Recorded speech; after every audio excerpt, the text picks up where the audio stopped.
శ్రీశైలంలో ఎడమవైపు ఉన్న పవర్ హౌస్ ద్వారా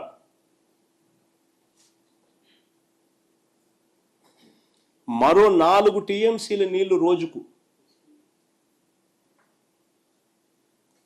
ఇష్టం వచ్చినట్టుగా ఎడాపెడా పవర్ హౌస్ ఆపరేషన్స్తో తరలిస్తా నీళ్లు శ్రీశైలం నుంచి ఖాళీ చేస్తూ ఉన్న పరిస్థితి. అంటే ఒకసారి గమనించమని అడుగుతా ఉన్నా.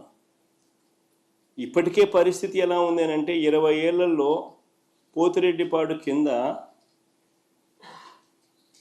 3-4 సంవత్సరాలు 20 సంవత్సరాలకు గాను 3-4 సంవత్సరాలు మాత్రమే అలొకేటెడ్ కోటా కిందికి నీళ్లు దొరుకుతూ ఉన్న పరిస్థితి మధ్య ఈ ప్రాజెక్టులన్నీ ఇంకో వైపున కడతా ఉన్నారు. పవర్ హౌస్లో ఇష్టం వచ్చినట్టుగా పవర్ హౌస్ అనేది ఎందుకు ఆపరేట్ చేస్తారో కూడా అర్థం కాదమ్మా. ఒకవైపున రాష్ట్రంలో ఇటువైపున ప్రజలు అల్లాడుతూ ఉంటే నీళ్లు లేక, అటువైపున యథేచ్ఛగా పవర్ను 777 అడుగుల నుంచి 4 టీఎంసీ నీళ్లు శ్రీశైలం నుంచి ఖాళీ చేస్తూ పవర్ హౌస్ ఆపరేట్ చేస్తారు. రోజుకి 8 టీఎంసీల నీళ్లు ఈ లిఫ్ట్లు అయితేనేమి, ఈ పవర్ హౌస్ అయితేనేమి, పవర్ హౌస్ ద్వారా అయితేనేమి శ్రీశైలం నుంచి నీళ్లు ఖాళీ అవుతా ఉన్న పరిస్థితి. వీటి అన్నిటి ద్వారా రోజుకి 8 టీఎంసీల నీళ్లు ఈ లిఫ్ట్ ద్వారా అయితేనేమి, ఈ పవర్ హౌస్ల ద్వారా అయితేనేమి శ్రీశైలం డ్యామ్ నుంచి ఖాళీ అవుతా ఉన్న పరిస్థితి. మన రాష్ట్ర పరిస్థితి చూస్తే అటువైపున ఈ పరిస్థితి ఉంది, మరోవైపున మన రాష్ట్ర పరిస్థితి చూస్తే శ్రీశైలం డ్యామ్ ఆపరేషన్స్తో కిందకు తెలంగాణ వదిలేస్తా ఉన్న నీటిని మనం అడ్డుకోలేని పరిస్థితి.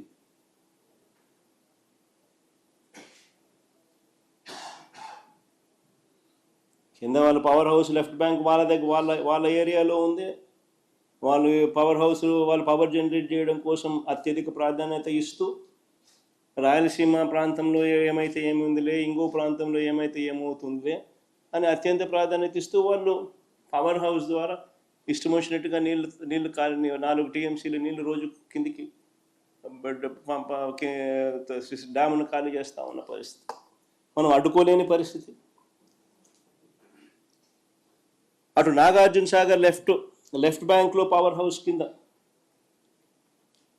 లెఫ్ట్ బ్యాంక్ ఆపరేషన్స్ మొత్తం వారి చేతుల్లోనే ఉన్నాయి. కింద కూడా left bank operations, left bank power house Nagarjuna సాగర్లో అవి కూడా వాళ్ళ చేతుల్లోనే ఉన్నాయి. అంతెందుకు మొన్నటి దాకా మన వైపున అంటే మన భూభాగంలో ఉన్న రైట్ బ్యాంక్ కెనాల్ ఆపరేషన్స్ కూడా వాళ్ళ చేతుల్లోనే ఉన్నాయి మొన్నటిదాకా. ఎన్నికలకు ముందు మళ్ళీ మనం వైఎస్ఆర్సీపీ ప్రభుత్వం ఉన్నప్పుడు వెనక్కి తీసుకున్నాం. తెలంగాణ ఎన్నికలు అయిపోయిన తర్వాత మన ఎన్నికలకు ముందు మనం వెనక్కి తీసుకున్నాం. అంతవరకు మన భూభాగంలో ఉన్న ఆపరేషన్స్ కూడా వాళ్ళ చేతుల్లోనే చంద్రబాబు నాయుడు గారు పెట్టారు.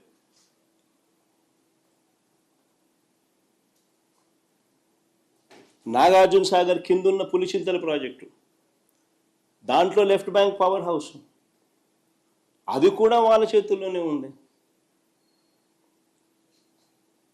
రాష్ట్రానికి, రాయలసీమకు తీవ్ర విఘాతం కలిగించే ఈ నిర్ణయాలన్నీ కూడా రాష్ట్ర విభజన జరిగిన తర్వాత చంద్రబాబు హయాంలో తీసుకున్నవే. ఇవన్నీ కూడా నిర్ణయాలు.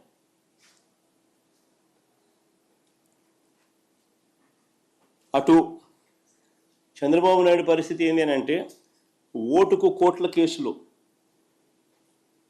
ఆడియో వీడియోలతో అడ్డంగా దొరికిపోయిన చంద్రబాబు నాయుడు గారు నోరు మెదపలేని పరిస్థితి, నోరు మెదపని పరిస్థితి. కానీ అప్పట్లోనే మన రాష్ట్ర హక్కుల కోసం ప్రతిపక్ష నేతగా నేను అప్పట్లోనే కర్నూలులో జలదీక్ష కూడా చేశాను. చంద్రబాబు గారి మౌనం వల్ల శ్రీశైలం ఎగువ భాగంలో తెలంగాణ చేపట్టిన లిఫ్ట్ ప్రాజెక్టులు 2019 వైఎస్ఆర్సీపీ ప్రభుత్వం వచ్చే నాటికే చకచకా పనులు జరుగుతూ ఉన్న పరిస్థితి.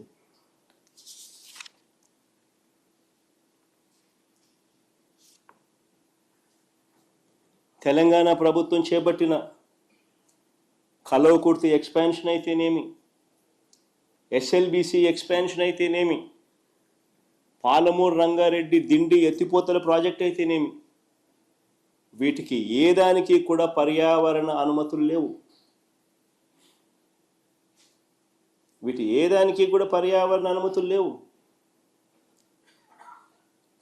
ఆ పనులు ఆపాలని ఎన్జిటి 2021 అక్టోబర్లో మా ప్రభుత్వం ఉన్నప్పుడు ఆ పనులు ఆపాలని ఎన్జిటి 2021 అక్టోబర్లో ఆదేశాలు ఇచ్చినా కూడా వాటిని పట్టించుకునే పరిస్థితి లేదు.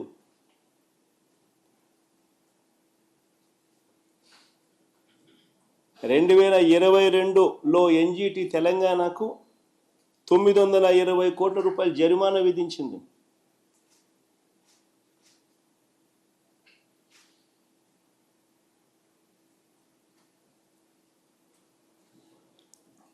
ఆలోచన చేయమని అడుగుతా ఉన్నా, పరిస్థితి ఏమిటి అన్నది.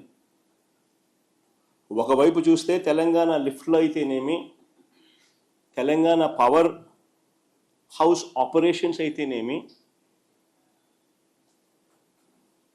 ఏకంగా శ్రీశైలంలో 777 అడుగుల నుంచి 825 అడుగులకే ఏకంగా రోజుకు 8 టీఎంసీలు నీళ్లు శ్రీశైలం నుంచి వెళ్ళిపోతా ఉన్న పరిస్థితులు. రోజుకి 8 టీఎంసీలు.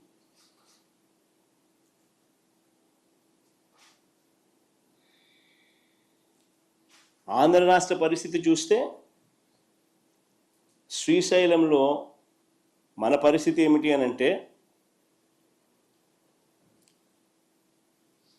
ఫుల్ రిజర్వాయర్ లెవెల్ 881 అడుగులు అయితే 885 అడుగులు ఫుల్ రిజర్వాయర్ లెవెల్ అయితే, ఆంధ్ర రాష్ట్ర పరిస్థితి ఏంటంటే 834 అడుగుల్లో మల్యాల దగ్గర ఒక చిన్న లిఫ్ట్ 0.33 టీఎంసీ,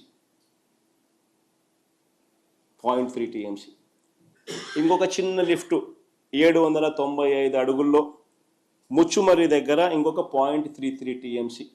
అంతే మన కెపాసిటీ.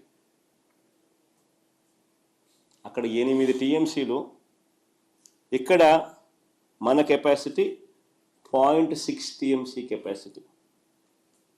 అది కూడా 834, 795. 834లో 0.3 టీఎంసీ, 795లో 0.33 టీఎంసీ. ఇది మన capacity. Srisailam reservoir level full reservoir level 885. పోతిరెడ్డిపాడులో నుంచి డిజైన్ డిశ్చార్జ్ మేరకు నీళ్లు బయటికి రావాలి అని అంటే 881 అడుగులు ఉండాలి. నేను అడుగుతా ఉన్నా, మరి రోజుకు 8 టీఎంసీలు 777 నుంచి 825 అడుగులకే రోజుకి 8 టీఎంసీలు నీళ్లు శ్రీశైలం నుంచి ఖాళీ అవుతా ఉంటే ఎప్పుడు 881 అడుగులు వస్తుంది? ఎప్పుడు శ్రీశైలం నిండుతుంది? ఎప్పుడు నీళ్ళు వస్తాయి? ఎన్ని రోజులు వస్తాయి? మరి కిందున్న రాయలసీమ అయితేనేమి, నెల్లూరు అయితేనేమి, ఈ ప్రాంతాల పరిస్థితి ఏమిటి?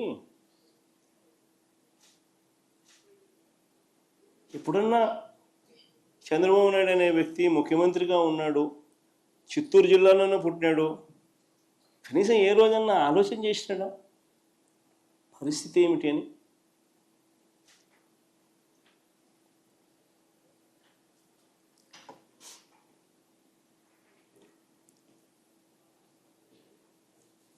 ఇలాంటి విపత్కర పరిస్థితుల మధ్య ఇలాంటి విపత్కర పరిస్థితుల మధ్య మా ప్రభుత్వం అధికారంలోకి వచ్చిన తర్వాత 2019లో ఈ పరిస్థితిని చక్కబెట్టడం కోసం అడుగులు పడ్డాయి.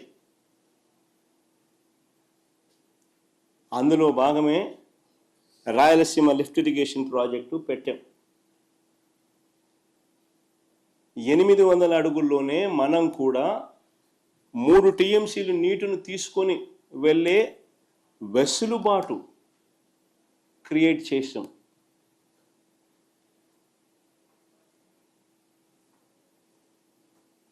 మనం కూడా 800 అడుగుల్లో 3 టీఎంసీల రోజుకు 3 టీఎంసీల కెపాసిటీ నీటిని తీసుకెళ్లే వెసులుబాటును మనం కూడా రాయలసీమ లిఫ్ట్ ద్వారా క్రియేట్ చేసే కార్యక్రమానికి శ్రీకారం చుట్టాం.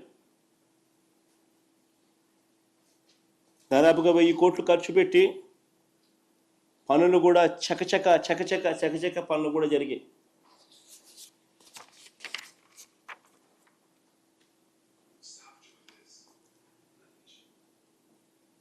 చంద్రబాబు నాయుడు గారు అనే వ్యక్తి మా ప్రభుత్వానికి పేరు వస్తుందని, ఈ ప్రాజెక్ట్ ఎక్కడ పూర్తవుతే ఎక్కడ జగన్కు మంచి పేరు వస్తుందేమో అని చంద్రబాబు నాయుడు గారు తన టీడీపీ కార్యకర్తల చేత దీన్ని అడ్డుకునే కార్యక్రమంలో భాగంగా కేసులు కూడా వేయించిన వ్యక్తి చంద్రబాబు నాయుడు. తెలుగుదేశం పార్టీ కార్యకర్తలు తెప్పించినాడు. అది తెలంగాణ నుంచి వాళ్ళు ఏపీలా చంద్రబాబు నాయుడు వేయించినాడు. ఆయన తెలుగుదేశం కార్యకర్తలు. ఎంత దుర్మార్గుడో ఈ మనిషి చూడండి. అయినా సరే రాయలసీమ దిగువన నెల్లూరు ఈ రైతులకు మేలు చేయడం కోసం తాగునీటి అవసరాలను దృష్టిలో పెట్టుకొని ప్రాజెక్టును ముందుకు కదిలించాం, ముందుకు కొనసాగించాం. ప్రభుత్వం మారిన తర్వాత దురదృష్టవశాత్తు నిజంగా ఈ ప్రాంతపు రైతన్నల దురదృష్టం ఏమిటి అంటే మా ప్రభుత్వం రాకపోవడం. మళ్ళీ ప్రభుత్వం మారిన తర్వాత ఈ ప్రాజెక్టుకు మళ్ళీ చంద్రగ్రహణం పట్టింది. రహస్య ఒప్పందం చేసుకుని రాష్ట్రానికి రాయలసీమకు తీరని అన్యాయం చేశాడు చంద్రబాబు నాయుడు. కేవలం జగన్కి ఎక్కడ క్రెడిట్ వస్తుందో అని చెప్పి.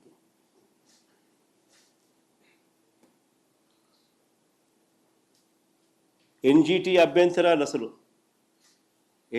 అభ్యంతరాల తర్వాత ఈఏసీ అని central government expert appraisal committee అని సెంట్రల్ గవర్నమెంట్లో ఎన్వైరన్మెంటల్ ఎక్స్పర్ట్స్ దగ్గర ఎన్వైరన్మెంటల్ కమిటీ మీటింగ్లో ఈఏసీ జరుగుతుంది. ఈఏసీ 3 డేట్స్ నవంబర్ 2024 ఒకసారి సమావేశమైంది. జనవరి మళ్ళీ 2 నెలల తర్వాత జనవరి 2025లో మళ్ళీ సమావేశమైంది. మళ్ళీ మూడోసారి ఫిబ్రవరి 27, 2025 సమావేశమైంది. 3 సార్లు మీటింగ్ పెడితే చంద్రబాబు నాయుడు గారు రాష్ట్ర ప్రభుత్వం తరఫున కనీసం నోరు మెదపలేదు. దగ్గరుండి రాయలసీమ లిఫ్ట్ను కూని చేశాడు ఈ పెద్ద మనిషి. డిఫెండ్ చేయాల్సిన ఈ ప్రాజెక్టును డిఫెండ్ చేయకపోగా కూని చేశాడు ఈ పెద్ద మనిషి చంద్రబాబు నాయుడు, నోరు మెదపకోకుండా వదిలేయడంతో.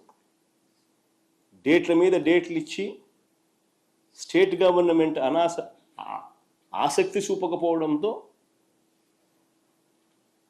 ఆ ప్రాజెక్టును కూని చేసే కార్యక్రమంలో చంద్రబాబు నాయుడు ఏకంగా కత్తి పెట్టుకొని కూని చేశాడు.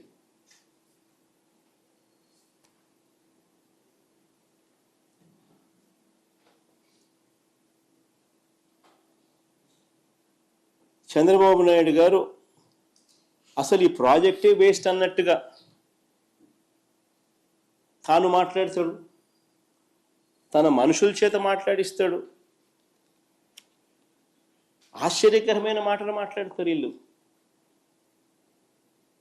అయ్యా చంద్రబాబు, నేను అడుగుతా ఉన్నా, ఆయన అంటాడు, ఆయన మంత్రి అంటాడు, శ్రీశైలం డెడ్ స్టోరేజ్లో ఉండేది 34 టీఎంసీలే, అందులో ఏపీ వాటా 22 టీఎంసీలే, దీనికోసం లిఫ్ట్ ఎందుకని చంద్రబాబు అంటాడు.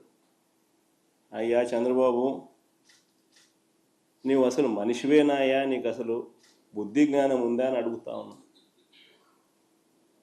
డెడ్ స్టోరేజ్ సంగతి దేవుడు ఎరుగు. అటువైపున 777 అడుగుల నుంచి 825 అడుగులకే రోజుకి 8 టీఎంసీలు శ్రీశైలం నుంచి ఖాళీ అవుతూ ఉన్నాయి. 881 అడుగులు ఎప్పుడు చేరుతాయి?